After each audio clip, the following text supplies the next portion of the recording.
Hey people, this is another section on Black history, and this is something I really wanted to cover because I was inspired by listening to one of Professor Black Truth's videos on the elder generation. So this is Crispus Attucks. Crispus Attucks has been immortalized as the first casualty of the American Revolutionary War and the first African American hero. Okay, I'm going to dispute that in a little bit. He was in the front line of a group of 50 patriots defying British troops when suddenly shots were fired. Crispus was the first person shot and killed when two bullets in the chest in a historic event that became known as the Boston Massacre. 4 men died and 6 were wounded. 1 man died later from his wounds. As an African American patriot, Crispus Attucks represents the 5,000 African American soldiers who fought for an independent America. Crispus Attucks and the American Revolution. The role of Crispus Attucks in the American Revolution is full of controversy. Was he in the wrong place at the wrong time? Did he die for freedom, either a hero or violent instigator? His murder stirred the revolutionary fervor in America's fight for its liberation from the British. I have a problem with this, him being controversy.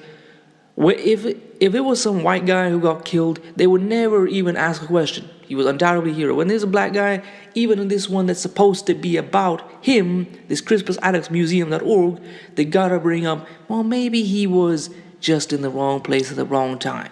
Not the fact that he made a decision on his own and he was going to go and do something. A few days after the massacre, the 5 men killed were honored in a funeral procession said to have been attended by 10,000 people. They were followed by the crowd to the old granary burial ground on Tremont Street where they laid their bodies to rest. The Boston Massacre was so important to the citizens of Boston that its anniversary was observed every year leading up to the Independence War. Attucks was immortalized as a hero in William Champy's chromolithograph, Boston Massacre, March 5, 1770. Crispus Attucks and the anti-slavery movement. As a man of African descent, Attucks became an icon of the anti-slavery movement in the early 19th century as a hero who stood up and died defending his freedom and rights. As a slave living in Framingham, Massachusetts, he developed an appreciation of freedom, and at age 27 he ran away from his master, William Brown. The abolition movement started in 1688 when German and Dutch Quakers denounced the practice.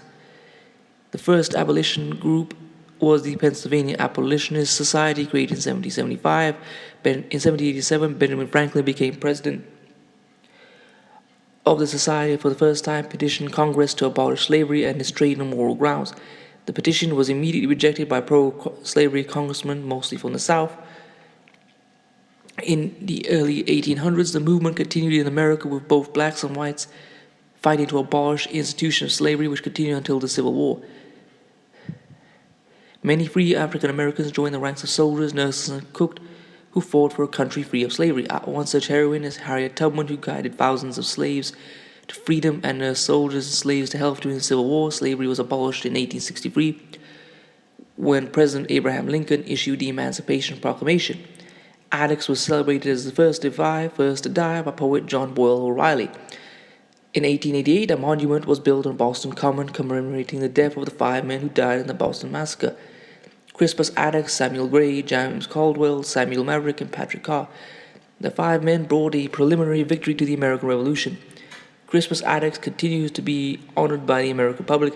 In 1998, to commemorate the 275th anniversary of his birth, the U.S. Mint issued a silver dollar coin in honor of Attucks. Many school children centers, foundations, and museums are named after him, representing the struggle and heroism of black man searching for freedom. All right, now going back to what Professor Truth was saying about the older generation, just deifying them and saying that because they're older they should be respected, like this. Now, I'm not about talking bad about the veterans. You know, it takes phenomenal bravery, but we need to also stop calling people like Attucks heroes. Notice I didn't say he was a hero when I made this video in the title. I talked about black history. There's a reason for this. You know, Chris Miller said he was so foolish for doing this when I watched one of his videos, and I agree with it. You know, we've seen time and time again throughout American history, black people going to the bat and dying in the huge numbers and being the most fervent fighters for America, and time again that promise is betrayed. I mean, let's take Crispus Attucks. Okay, he gave his life. Do you know after the revolution when they founded the Constitution, What did they do? How did they repay the 5,000 black men who gave their lives for America? What they did is they passed a part of the Constitution, the Free Fifth Amendment, saying that you who gave your lives for this country aren't human beings. You're officially not recognized as human beings. Oh, so that's how America repaid them. That not only would it not give them anything in return, it took away. It officially codified that they weren't human beings anymore. And, if you go throughout history, I've done videos on it. I did it, Lavina Johnson, where she got killed and there was no justice. And you will see throughout all these wars, like, okay, the Civil War, when black soldiers fought, actually 1/3 of soldiers who died in that war, I remember from Riza Islam, the portion he did on his Instagram piece, is he said that 1/3 of the soldiers who died were black. Yet hardly ever any mention is ever made of them. That 1/3, like they say 600,000, they don't say that 1 in 3 of them were black. And afterwards, there were so many that although a few laws were passed in officially making them into citizens, that was made null and void because nobody stood up to the Southern legislatures who passed a raft of laws saying that, okay, you can't do this, you can't do that. Paul Mooney said in Louisiana there were laws saying that you can't own property or you can't do this or that. And going back to Paul Mooney, he had something in one of his shows, I think it was Analyzing White America, which really summed it up. He said, you'll get these white guys selling secrets for 10,000. You wouldn't get us doing it. We're so loyal. We're like a good old hound dog. We'd never turn on America or something like that. And he's right. Okay, and then I can go on. Malcolm X, I think he was one of where this really showed you how smart he was. Even before he became conscious of himself and became reformed, when he got pulled in that draft office, he said he was glad he could have a gun so he could go and kill people. Go and kill, what was it? I think he said crackers. Again, that's his words, I think. But he had the sense to make himself seem crazy so that they wouldn't take him in. He knew there was no place for him there. And afterward, we had Isaac Woodward, who for the temerity of asking to go to the toilet was beaten so badly his eyesight was destroyed. Can you imagine that?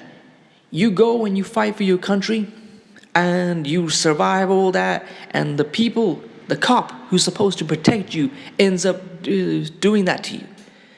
And that, again, this is not an isolated incident. Just look it up. Soldiers from World War I came back home. Black soldiers were dragged off trains and lynched in their uniforms. Anyway, this is going to reiterate the message I've always said. If you are a black person thinking of joining the military, do not do it. If you're a black person in the military, then you need to resign. Actually, there's one last thing I want to say. Do you know that kid in Michigan, that suburb of Detroit, I think it was Rochester, and that he just went and knocked on that door, and that white guy, after chasing him off, pulled his gun and tried to shoot him while he was running away. The only reason he was saved was because that gun jammed. And that black boy's father was a special forces soldier. He's a special forces soldier. Can you believe that? You're out there risking your life in Syria or Damascus or whatever, and your child can't even walk in a street and knock on a door while having his head blown off. Okay? So stop there. It's never worked, and it's never going to work. Get out of the military and go focus on doing something in your community. I know you need a job, but there's got to be a better way than going in the military. And for those of you who say, well, we're going to get benefits, I've heard all sorts of stories.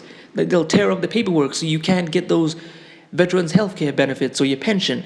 And I've even heard of further stories, even if you do get that pension, the Veterans Administration will just, if they've paid out for too long, they'll just say, well, we'll just stop it. Just like that. There is no rules. Especially if you're black. As far as they're concerned, they can do whatever they want to you. Okay, I've gone on for so long, it's time to stop. End the message. Do not get into the military, and if you're in the military, put in your resignation and make like that film and get out. I hope you enjoyed this commentary. Peace, family. Comment, rate, share, and subscribe. If you want to support this channel, I'll leave the PayPal in the description. Peace.